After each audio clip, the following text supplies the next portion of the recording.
Assalamualaikum warahmatullahi wabarakatuh. Selamat datang di kelas bahasa bersama Bu Lina. Apa kabar anak-anak semua? Semoga kalian semua dalam keadaan sehat dan tetap semangat belajar. Pada pembelajaran kali ini, kita akan belajar tentang kaidah kebahasaan pidato persuasif. Mari kita bahas di slide selanjutnya ya. Apa saja sih kaidah kebahasaan pidato persuasif? Kalian ingin tahu? Simak penjelasannya baik-baik ya. Jangan sampai di-skip.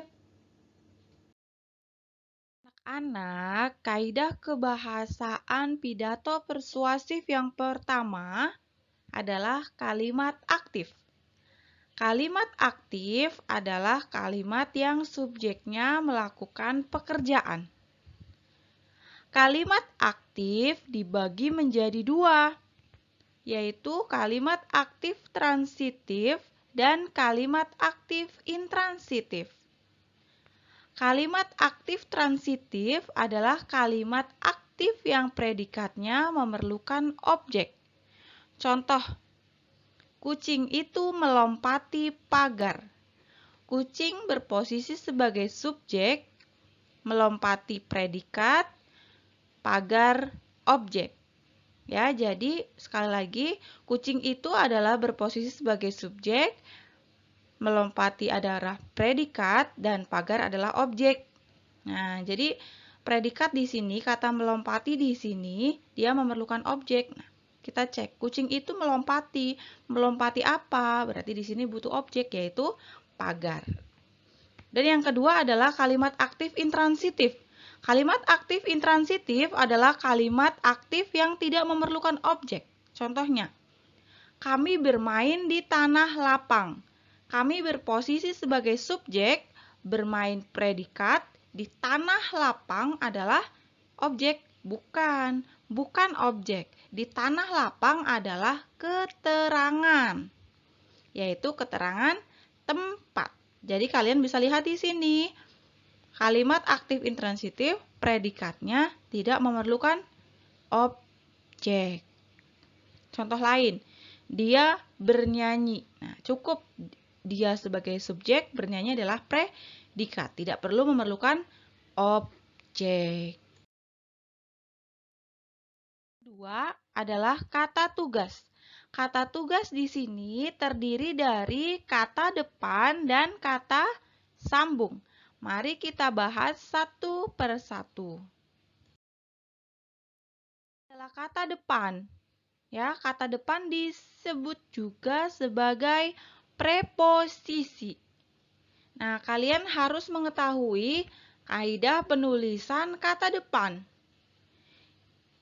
Ingat-ingat ya, penulisan kata depan harus dipisah dari kata yang mengikutinya.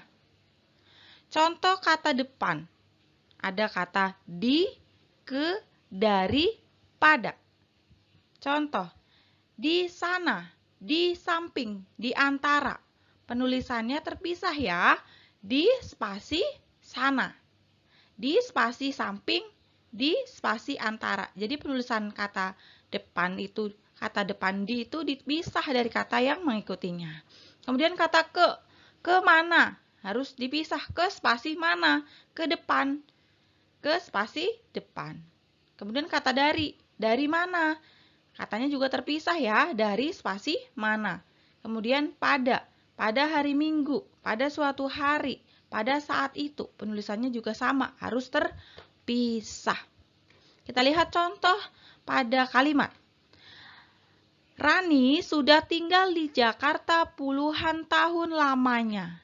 Nah, kata depan di sini terdapat pada kata, ya betul sekali, pada kata di Jakarta. Penulisannya di spasi Jakarta. Itulah kaidah penulisan dari kata depan. Tugas yang kedua adalah kata sambung atau konjungsi. Ya, dalam pidato persuasif, konjungsi yang digunakan adalah konjungsi yang berbentuk argumentatif. Contoh, oleh karena itu, dengan demikian, karena, dan lain-lain. Kaidah kebahasaan pidato persuasif yang ketiga adalah kata emotif. Apa itu kata emotif? Kata emotif adalah kata yang digunakan untuk mengekspresikan perasaan atau membangkitkan emosi sehingga orang lain tergugah. Ya, contohnya, ya, perasaan itu ada perasaan takjub, sedih, semangat, khawatir, jengkel. Ya, jadi kata emotif ini adalah kata-kata yang digunakan untuk mengekspresikan perasaan, ya, atau membangkitkan emosi sehingga orang lain akan tergugah. Ya, contohnya, sampah yang berserakan itu memang tidak enak dipandang. Ya, ini adalah contoh kalimat yang menggunakan kata emotif. Di situ ada kata berserakan gitu kan. Berserakan itu kan berarti menggugah emosi. Wah, sampah yang berserakan itu tidak enak untuk dipandang sehingga kita harus menjaga lingkungannya, ya. Itu adalah kata emotif. Oke, anak-anak, kaidah kebahasaan pidato persuasif yang selanjutnya adalah sinonim. Nah, kalian pasti sudah tidak asing lagi bukan mendengar kata sinonim. Ya, apa itu sinonim? Ya, betul sekali. Sinonim adalah persamaan kata. Contoh kata sinonim. Sinonim kata pemandangan adalah panorama. Melihat sinonimnya menyaksikan. Elok sinonimnya indah. Kalau pintar sinonimnya ya, pandai, betul sekali. Itu adalah contoh dari sinonim, yaitu persamaan kata. Nah, kalau antonim apa, Bu? Kalau antonim adalah lawan kata. Itu ya. Kaidah kebahasaan yang kelima adalah kata benda abstrak. Ya. Kata benda abstrak. Kan kata benda itu dibagi menjadi dua ya, nomina itu dibagi menjadi dua.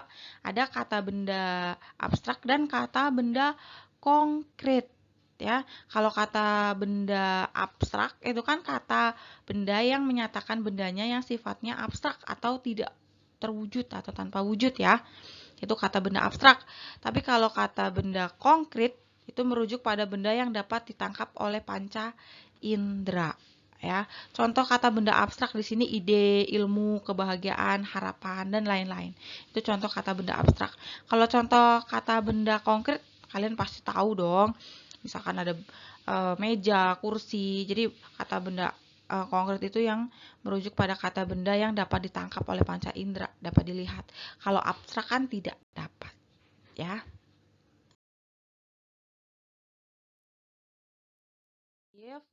Juga terdapat kata teknis.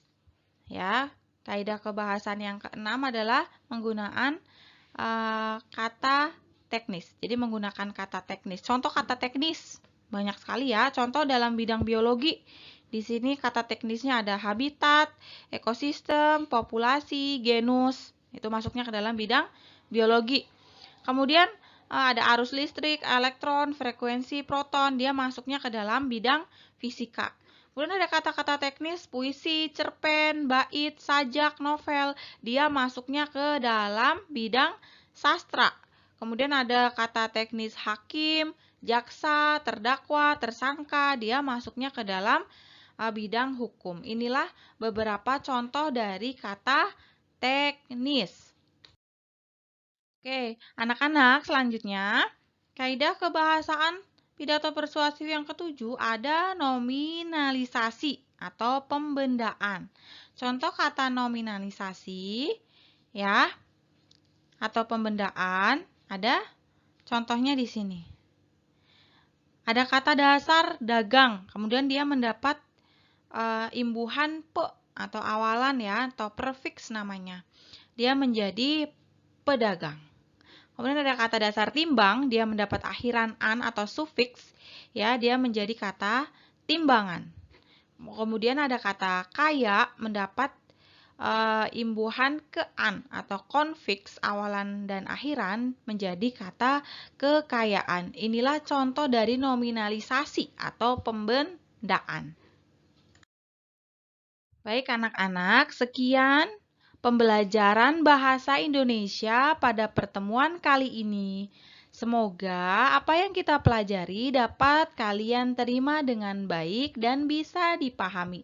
Sampai jumpa di kelas bahasa Indonesia selanjutnya. Wassalamualaikum warahmatullahi wabarakatuh.